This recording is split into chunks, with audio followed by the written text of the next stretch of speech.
Hey guys, welcome back to today's video. Today is Friday, March 27th, 2020, and today we're going to be taking a look at the 2008 presidential election. Upcoming on November 4th, we will have the 2008 presidential election, and it will be between Senator Barack Obama from the state of Illinois and Senator John McCain from the state of Arizona. Today we're just going to be analyzing, what we're actually going to be doing is just analyzing historical data and taking a look at the last time there was an actual Democratic landslide-ish presidential election. What I mean by landslide is a modern-day electoral landslide. Joe Biden and Barack Obama, I don't know why I said Joe Biden, I think I just read his name down there. But Barack Obama and Joe Biden on the ticket versus John McCain, Sarah Palin, they almost got 200 more electoral votes than the McCain-Palin ticket. So that was a very, very big thing for the Democratic Party at the time. Keep in mind, if you take a look, the United States Senate elections did not end up being any better for the GOP whatsoever, nor did the House of Representatives elections do. But they had two independents that caucused with the Democrats. They gave the Democrats a total of 59 seats. I cannot personally imagine living in a time period where either political party, I did live through this time period, I'm not 10 years old, but I could not imagine now, 10 years later, 12 years later, that there would ever be a time period where either political party would have a 59 to 41 seat majority. Never. Not the GOP, not the Democrats. Even if there was somehow a third party, this would never be feasible in today's political stage. I think that it is very interesting that the Democratic Party had such a strong grip on the United States Senate back in 2008, and it was the only reason why Obamacare even got discussed in the first place. There were a lot of things that had to be going right for Obama, convincing a number of conservative Democrats to vote for the Affordable Care Act and everything, because the areas that the Democrats had their majority in were states such as Arkansas, Louisiana, South Dakota, Nebraska, even West Virginia, Alaska. So a lot of states with a lot of Republicans to appease. This presidential electoral map, what's different from 2016? Well, first of all, we can name all the states that went to Donald Trump that voted for Barack Obama in 2008. Florida, North Carolina, Pennsylvania, Ohio, Indiana, Michigan, Wisconsin, Iowa, Nebraska's 2nd District, and Maine's 2nd District. Besides that, the states are pretty much the same, and honestly, they're not pretty much the same whatsoever. John McCain almost lost Montana. He almost lost Missouri. He almost lost North Dakota based off where it is right now. It wasn't exactly the, I would say, smallest margin. It was still a 10-point margin, but if you take a look at these states, well, they were definitely a lot better fit for the Democratic Party. So let's go ahead and take a look at the results.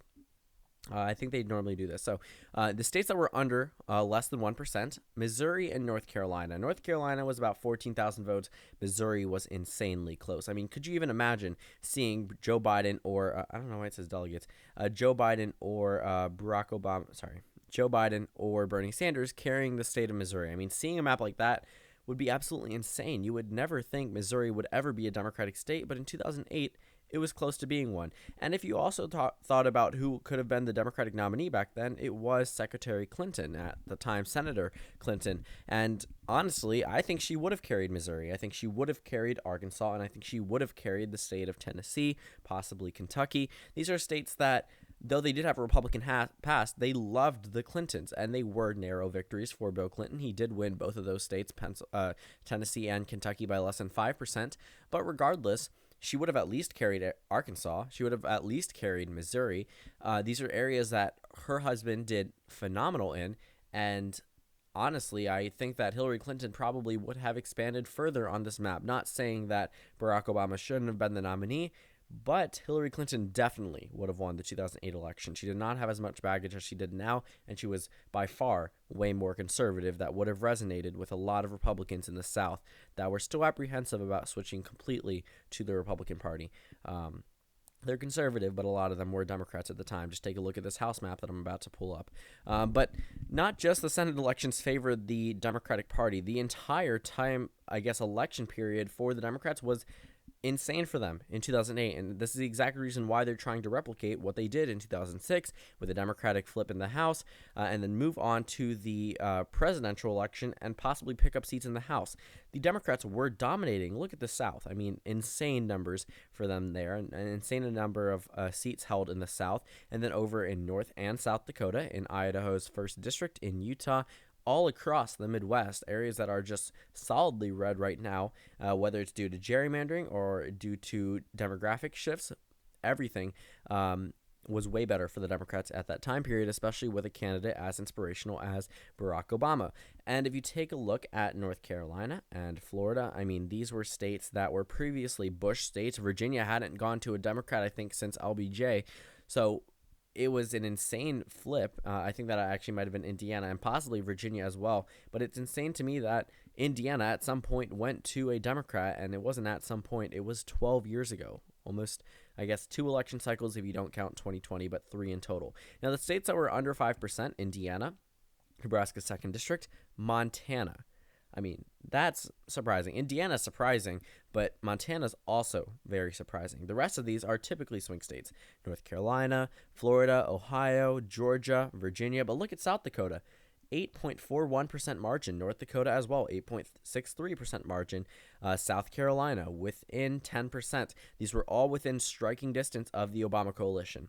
But take a look at some of the states that weren't on there. So let's go ahead and take away the states that Barack Obama won by less than 10% and give them to John McCain. So let's just assume that John McCain is somehow able to go ahead, or he was somehow able to carry all of the states that were less than 10%. That pretty much means, I think Ohio was on that list, Nebraska 2nd District, Florida, Ohio, Virginia, Colorado. So Colorado, which actually is surprising. That's a larger margin than Hillary Clinton got.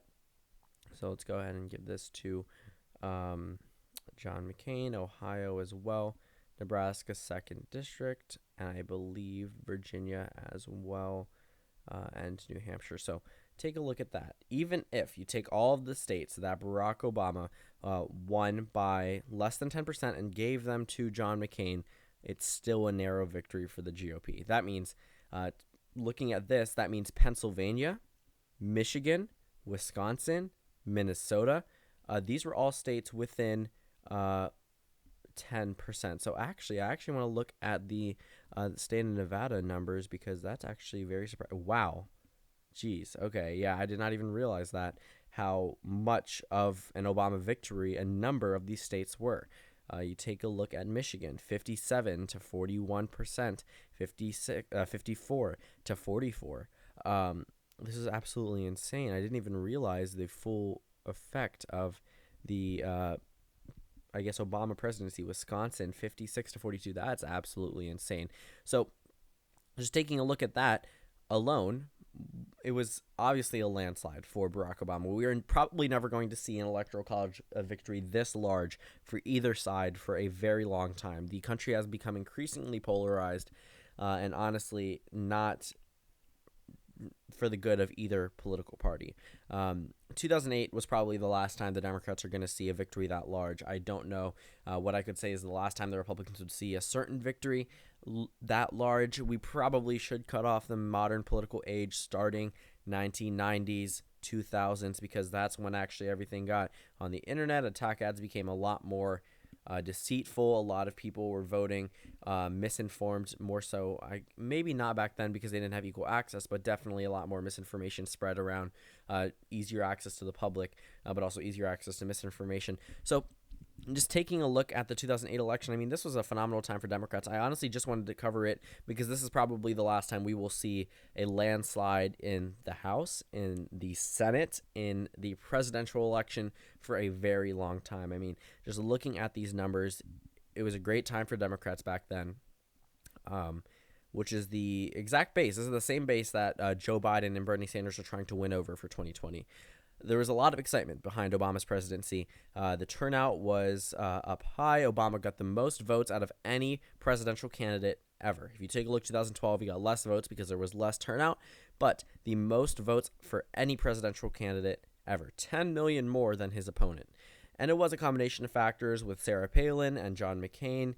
And, they even gave up the state of Michigan. They announced that they were no longer trying to actively pursue the state of Michigan. But it's just insane to me that Obama did win by such a large margin.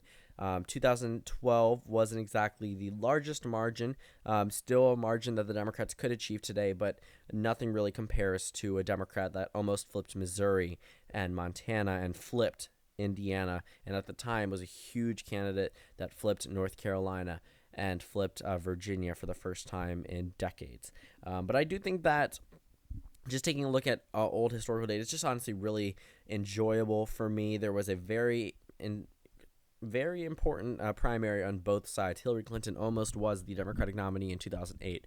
So honestly, I just think that this was a very good election for the Democrats. I'm going to try to find the last time there was a really good trifecta for the GOP in both the presidential level, the House of Representatives level, and the Senate level, because they didn't get that in 2016. But I'll check 2000 and 2004 for future video dates. But thank you guys so much for watching this video. Make sure to comment down suggestions below, and I will see you all tomorrow.